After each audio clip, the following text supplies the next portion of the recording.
Archbishop Desmond Tutu, your response to the election of the first African-American president, son of an African man from Kenya. Yippee!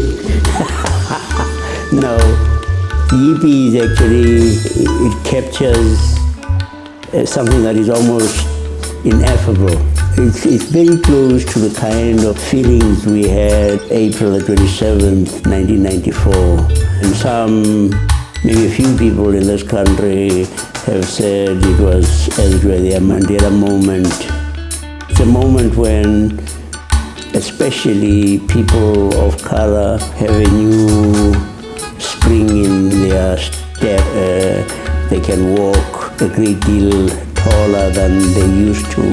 And that even though this country, the United States, experiences very considerable, people being dragged to their deaths behind trucks, yet it's a country that in fact has had this extraordinary experience, and it's something that has filled people with hope that the world can be a better place. 1994, so that was the first time for Nelson Mandela. He too, this extraordinary human being, and the many others. Actually, in a way, you would say white people who had always voted in a racially discriminated election were voting for the first time in a democratic, truly democratic election. So we were all, as it were, on the same page. I said then, when I was asked, how do you describe how you feel? I said, well, how do you describe falling in love? How do you describe red to someone who is totally blind? How do you speak about the glories of Beethoven symphony to somebody who is deaf? Well, it's like that.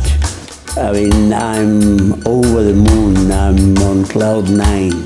As where very clearly it has been the fact that for 8 years you've had an America that followed a unilateralist line, an America that would not ratify the Kyoto Protocol on climate change.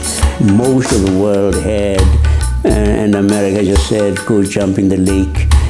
Most of the world had ratified the Rome Statute that set up the International Criminal Court, which is where the people who were responsible for September the 11th should have been appearing. Most people believe that he is going to be welcomed as the leader of the free world who will be more collaborative, who will be more consultative, who will not seem to want to throw considerable weight of America around and seem to want to be the bully boy. One of the things that would demonstrate clean break from the previous administration would be closing the abomination Guantanamo Bay. And one would then hope that there will be a much more conciliatory approach to Iran.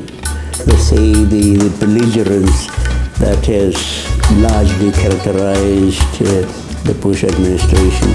And I would hope to, and that's a major challenge, there would be something to be done to bring a viable peace proposal for the Middle East, to end what I reckon is an unconscionable suffering of the Palestinian people, which would end the firing of Qassam rockets on Israeli citizens.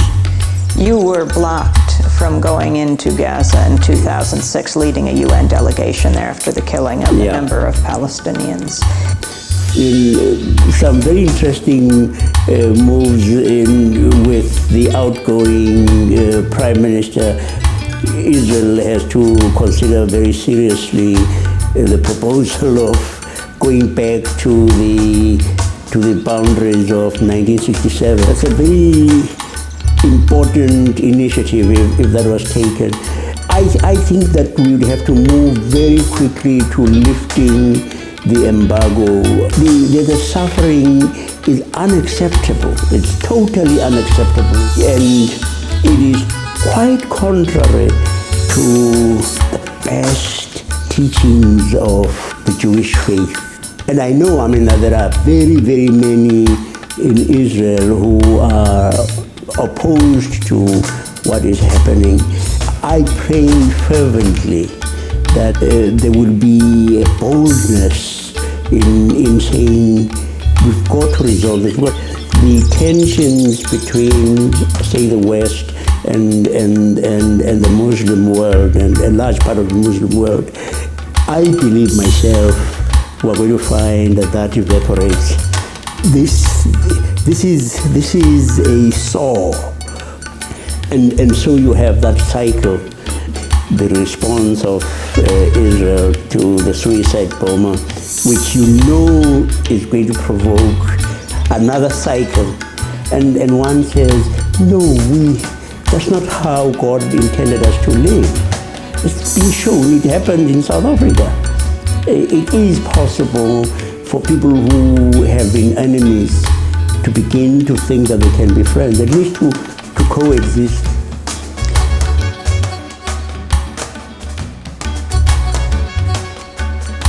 Should Barack Obama, as president, sign the treaty for the International Criminal Court? Of course.